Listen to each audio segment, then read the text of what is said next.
अरे तुम जिसके नीचे काम कर रहे हो,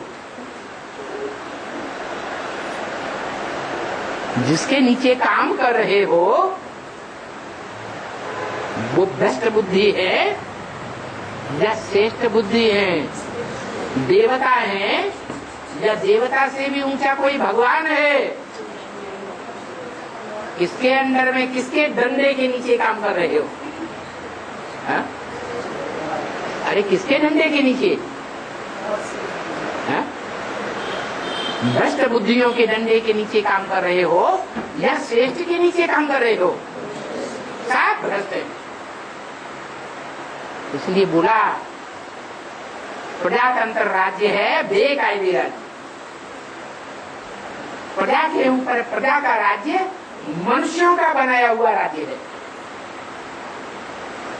नर के द्वारा बनाया हुआ राज्य। ऐसा राज्य चलाने से ये सारी दुनिया में जो प्रजातंत्र राज्य फैला हुआ है, सारी दुनिया नरक बन रही है।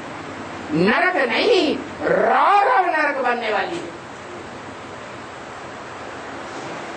जैसे नाली का कीड़ा होता है, एक कीड़ा दूसरे को काटता है, दूसरा कीड़ा तीसरे को काटता है, तीसरा कीड़ा चौथे को काटता है, इसे काटता है, उसे काटता है, रौर आता रहता है। ऐसे रौरव नरक की नाली में से निकाल करके उन कीड़ों को साफ सुथरे स्थान पर धूप के प्रकाश में रख दो तो बिलबिला के मर जाएगा या जिंदा रहेगा? या तो रंग रंग करके नाली में चला जाएगा। कहाँ चला जाएगा? नाली में चला जाएगा। आज के दुनिया के बेसिक ब्राह्मणों और एडवांस ब्राह्मणों की भी यही गति है। आज निश्चय बुद्धि बनती है और कल क्या होता है? आज निश्चय बुद्धि की जन्म लेते हैं और कल अनिश्चय बुद्धि की मौत मरने लगती है। कोई गावड़ लेते हैं, अंदर अंदर घुटते ही रहते हैं। बाप कहते हैं मेरे पास जो भी ज्ञान था सारा ज्ञान तुम बच्चों को दे दिया। त्रिकालदर्शिता का जो भी जरूरी ज्ञान था वो सारा तुम बच्चों को दे दिया। अब उस ज्ञान की जुगाली करके, चबा चबा के, मंथन करके रस बना के खाएंगे तो तुम्हारा खून ज्यादा बनेगा, शुद्ध खून बनेगा। शुद्ध संकल्पों का खून अच्छे कर्म कराएगा।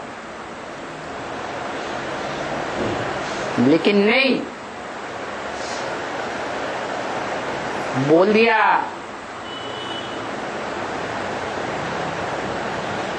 एक से ज्ञान सुनेंगे तो आप व्यभिचारी बनेंगे। अनेकों से ज्ञान सुनते रहेंगे, ये मिट मिला। हाँ, क्या बात है? ऐसे हाँ, हम भी ऐसे ही सोचते थे, लेकिन हम कोई से कह नहीं पाते थे। बिल्कुल ठीक है। रज रज के आप दूसरों से बातें करेंगे, बड़ी खुशी में नाचेंगे। हमको असलियत मिल गई, सच्चाई मिल गई। तो बताया एक से ज्ञान सुनना चाहिए। अनेकों से ज्ञान सुना तो व्यभिचारी ज्ञान हो जाएगा, यहाँ फाउंडेशन पड़ जाएगा। व्यभिचारी ज्ञान यहाँ संगम युग में जो सुनेंगे, शूटिंग पीरियड में, वो द्वापर युग से द्वैतवादी दूसरे धर्मों में कन्वर्ट हो जाएंगे। दूसरे धर्म पिताओं और उनके फॉलोअर से ज्ञान सुन करके कन्वर्ट होते रहेंगे।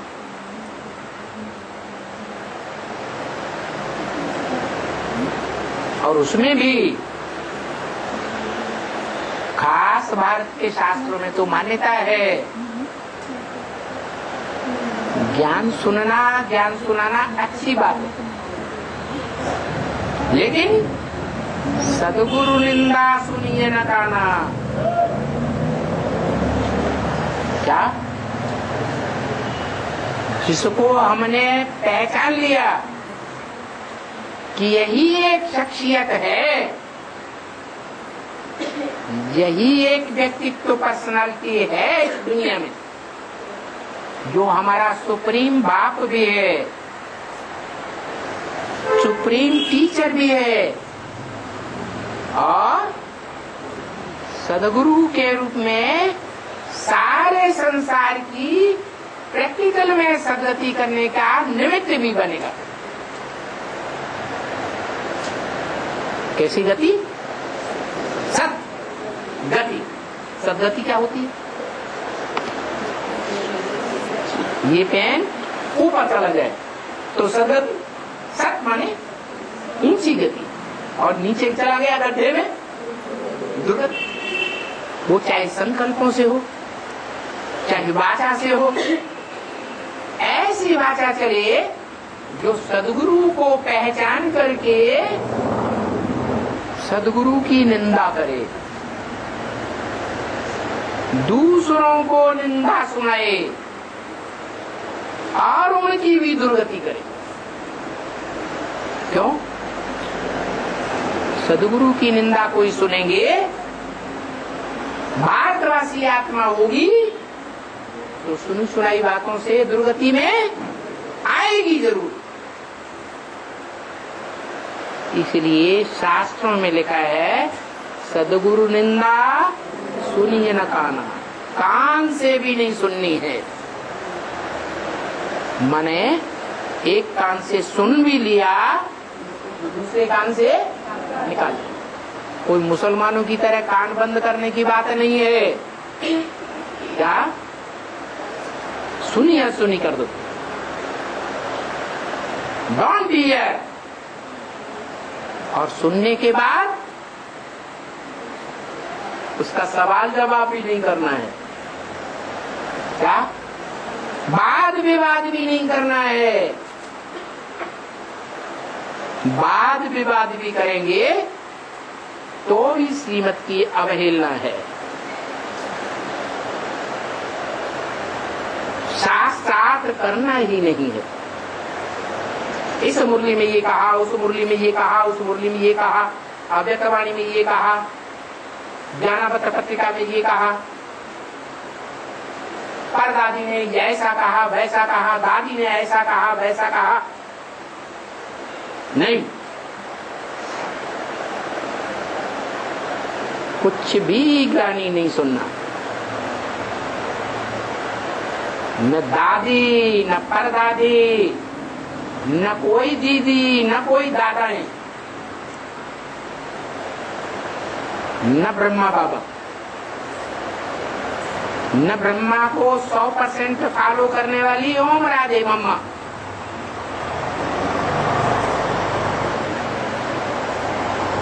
और उन मम्मा बाबा को पढ़ाई पढ़ने वाले, पढ़ाई पढ़ाने वाली 2 माताएं यज्ञ के आदि में जो थी या नहीं, वो भी सदगुरु नहीं है। सदगति करने वाली नहीं है। इस दुनिया में सब दुर्गति करने वाले। एक सदगुरु है, उस सदगुरु को हमने पहचाना है, जो 1 सेकंड में निसंकल्प हो सकता है।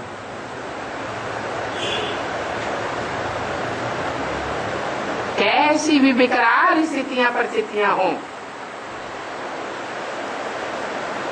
कोई संकल्प नहीं।